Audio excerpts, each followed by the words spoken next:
को सादर नमस्कार। मैं चंद्रमणि पांडे, सामाजिक कार्यकर्ता, आपका सेवक, 307 विधानसभा हरिया। साथियों, आज आपसे बात ये करनी है कि हमारे देश के अधिकारी हों या जनप्रतिनिधि हों, वो कुर्सी की लड़ाई में, कुर्सी की होड़ में दिन रात इसलिए व्यस्त रहते हैं कि उन्हें ज़िले के बजट, उन्हें सूबे के बजट, उन्हें देश के बजट, उन्हें ब्लॉक के बजट में हिस्सेदारी कैसे मिले और उनका रुतबा कैसे बने। क्योंकि आप लोग जानते हैं कि भारत कृषि प्रधान देश है और यहाँ की 70% आबादी खेती पर ही आधारित है।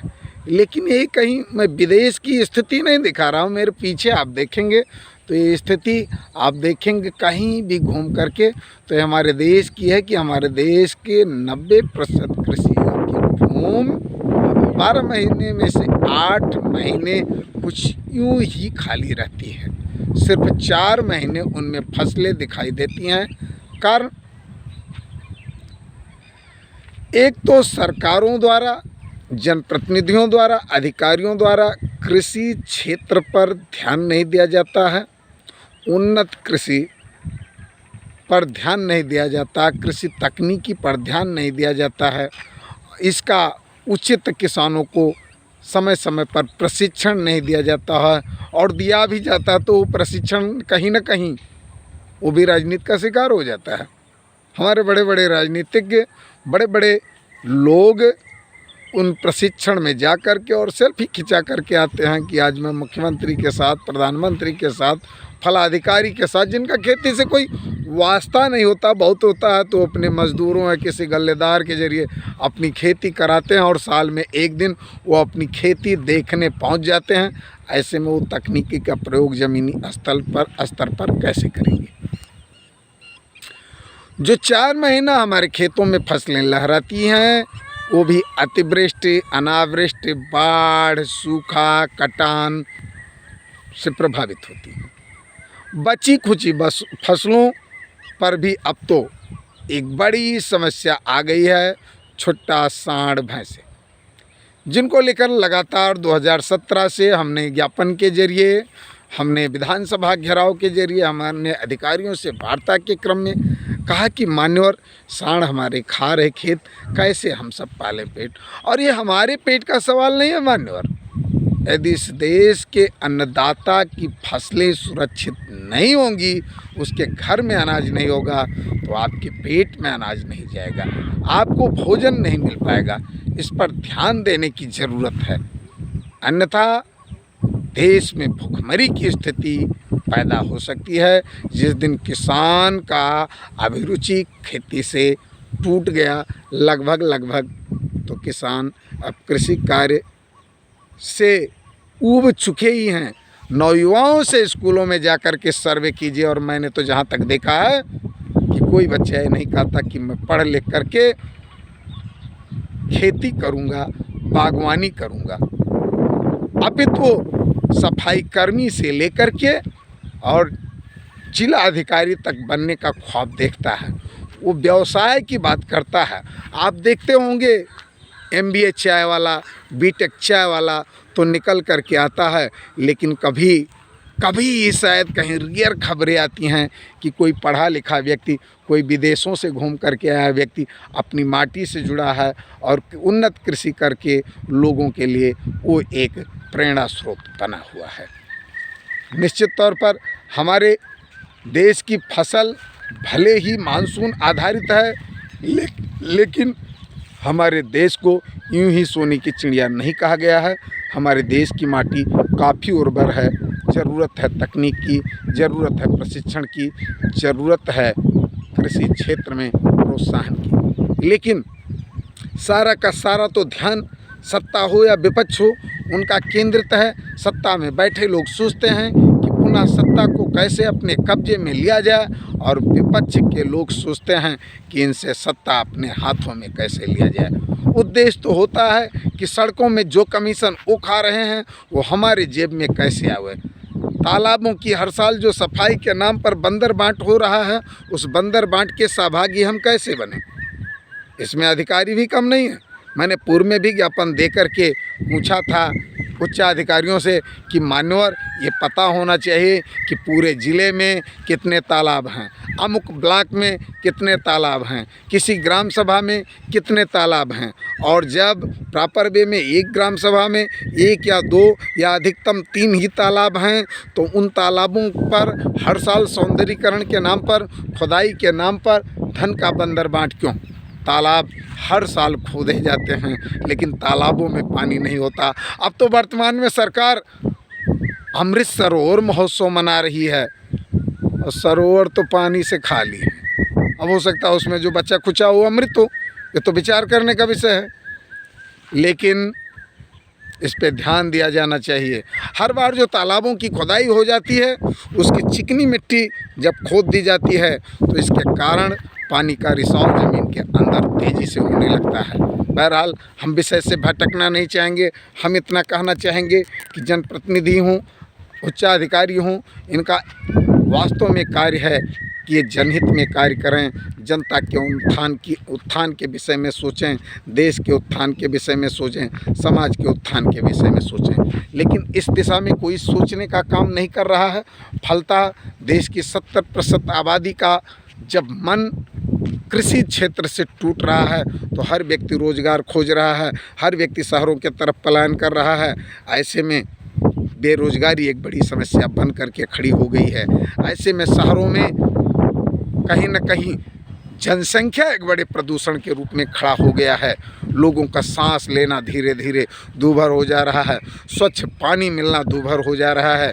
लेकिन यदि कृषि क्षेत्र को बढ़ावा दे करके, कृषि में तकनीकी को विकास दे करके हम कृषि में लोगों को आत्मनिर्भर बनाएं, कृषि उत्पादन के जरिए हम लोगों के जीवन को खुशहाल बनाएं, तो निश्चित तौर पर शहरों के तरफ पलायन भी बंद होगा और निश्चित तौर पर रोज़गार का सृजन भी होगा। 70% लोगों को रोज़गार के लिए शहरों की तरफ पलायन नहीं करना पड़ेगा।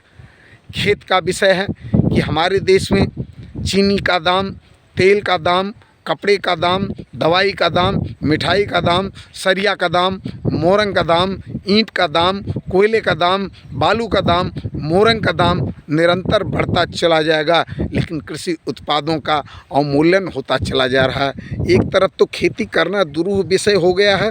दिन रात जग करके किसी तरीके से किसान खेत में फसल उत्पादन करता है और रातों एक ही रात के कहर में उसे छुट्टा जानवर चट कर जाते हैं। और आज उत्तर प्रदेश के किसानों की स्थिति कहीं न कहीं प्रेमचंद जी द्वारा लिखित पूस की एक रात जैसी हो गई है। उसकी स्थिति हल्कू जैसी हो गई है कि पूस के रात में उसे एक क्षण नींद क्या आती है, उसके पूरा का पूरा फसल बर्बाद हो जाता है। इस पर ध्यान देने की ज़रूरत है कि कैसे हर समय हमारी फसलें हरी भरी हों, कैसे हर समय हमारी उर्वर भूमि लहलहाती हो, कैसे हम किसान का उत्थान करें, कैसे हम देश का उत्थान करें, कैसे हम युवा को उसके घर में ही, उसके खेत में ही रोज़गार देने का काम करें। आज के 20 वर्ष पूर्व जब मैं पढ़ाई करता था तो हमारे यहाँ गेहूं का मूल्य 7.5 रुपया किलो हुआ करता था और पानी से बनने वाला पिसा नमक 1 रुपया किलो, खड़ा नमक 50 पैसे किलो हुआ करता था। लेकिन आज नमक से गेहूं का दाम कम हो गया है। ऐसे में किसान का उत्थान कैसे होगा और युवा पीढ़ी का मन कैसे लगेगा कृषि कार्य में, कैसे वो अपने मूल व्यवस्था से जुड़ेगा। कहीं न कहीं जब कृषि उत्पादों का मूल्य था, कृषि को जीवन जीने का एक साधन माना जाता था। आज भी सत्य ये है कि यदि अन्न ना हो तो हमारा जीवन ना हो।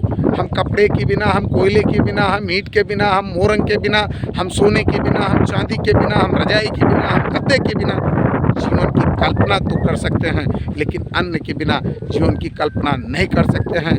लेकिन अन्न के अवमूल्यन का, उसके उचित मूल्य ना होने का ही कारण है कि लोगों का मन कृषि कार्य से टूट रहा है। निश्चित तौर पर महंगाई के सापेक्ष किसानों के कृषि उत्पाद का दाम बढ़ाना होगा, उसे बेहतर सुविधा देनी होगी, उसे बेहतर प्रशिक्षण देने का काम करना होगा। तब हमारा किसान खुशहाल होगा, तब हमारा देश खुशहाल होगा। वर्ष 2017 में मैंने विधानसभा को घेरते हुए सरकार से कहा था कि मान्य और साढ़ हमारे खारे खेत कैसे हम सब पालें पेट, और हमने ज्ञापन देते हुए कहा कि मान्य और जंगली सुअर हमारे आलू को बर्बाद कर गए, दलहनी तिलहनी फसलों को नीलगाय बर्बाद कर गए, छतों का लौकी कद्दू बंदर बर्बाद कर गए। अगर बचा धान गेहूँ ये सांड बछड़े बर्बाद करेंगे तो देश क्या खाएगा, किसान क्या खाएगा, इसकी चिंता होनी चाहिए। और मैंने केवल समस्या नहीं उठाया, आज तक मैंने जितनी समस्या उठाई हैं, चाहे अमहट पुल की समस्या उठाया हो, चाहे मैंने तटबंध विहीन गाँव की समस्या उठाई हो, चाहे स्टाम्प ड्यूटी शुल्क की समस्या उठाई हो, कोई भी समस्या हमने उठाया है तो उसका उपाय ज़रूर हमने बताने का काम किया है। हमने कहा था मानोर ब्लॉक स्तर पर सांडशाला बनाइए और इनमें इन छुट्टा सांड भैंसों को नियंत्रित कीजिए, किसानों के कृषि अपशिष्ट को, उसके धान की पराली और गन्ने की पत्ती को अपने सफाई कर्मी के माध्यम से सांडशाला पहुंचाने का काम कीजिए। उन छुट्टा जानवरों को भी चारे की व्यवस्था हो जाएगी, वो भी सुरक्षित हो जाएंगे और हमारा किसान और उसकी लहलहाती फसलें भी सुरक्षित हो जाएंगी। लेकिन सांडशाला की जगह इन्होंने गौशाला खोलने का काम किया, बड़ा ही पुनीत नाम रख दिया। लेकिन मैंने कई बार अनेकों गौशालाओं की दशा दिखाई है, किस तरीके से वहाँ चारे पानी के अभाव में, उचित देख रेख के अभाव में गौवंशज मौत के मुंह में समाते चले जा रहे हैं। जनपद के सबसे बड़े गौ संरक्षण केंद्र रमना तौफीक में दर्जनों दर्जन गायें मरी पड़ी थीं और उन्हें चील कौवे नोच रहे थे। मेरे द्वारा वहां की दशा दिखाने के बाद अधिकारियों की आंखें खुली। गौशाला के नाम पर तो भूसे और चारे में बंदर बांट हो रहा है और गौवंशज वास्तव में किसानों की फसलों को चट करने का काम कर रहे हैं। यह सांडशाला खोला गया होता, कृषि अपशिष्टों को वहाँ पर पहुँचाया गया होता तो आज किसान भी खुशहाल होता और गौवंशज भी सुरक्षित होते। लेकिन आप तो देख रहे हैं, अब तो स्थिति ये हो गई है कि अभी तक तो चारे भूसे के अभाव में गौवंशज ही मर रहे थे, लेकिन भूख व्यक्ति को हिंसक बना देती है। आज गौवंशज हिंसक हो गए हैं। बस्ती जनपद में एक दो नहीं, आधा दर्जन लोग अभी जल्द ही इनके हिंसा के शिकार के चलते काल के काल में समा गए। मान्य और अब भी समय है, जग जाइए। ये सांड बछड़े इनकी हिंसा संयोग है कि आम जनता इसका शिकार हुई है, लेकिन कभी इनके हिंसा के शिकार हम आप भी हो सकते हैं, हम आप भी मौत के मुंह में समा सकते हैं। ऐसे में जगिए और उचित व्यवस्था अपनाने का काम कीजिए। किसानों को मैं काफ़ी दिनों से कह रहा हूँ कि इनको निःशुल्क विद्युत कनेक्शन और निःशुल्क बिजली, खाद, बीज देने का काम कीजिए। चाहे समाजवादी सरकार में खैराती योजना रही हों, चाहे भारतीय जनता पार्टी की इस सरकार में खैराती योजनाएं हैं।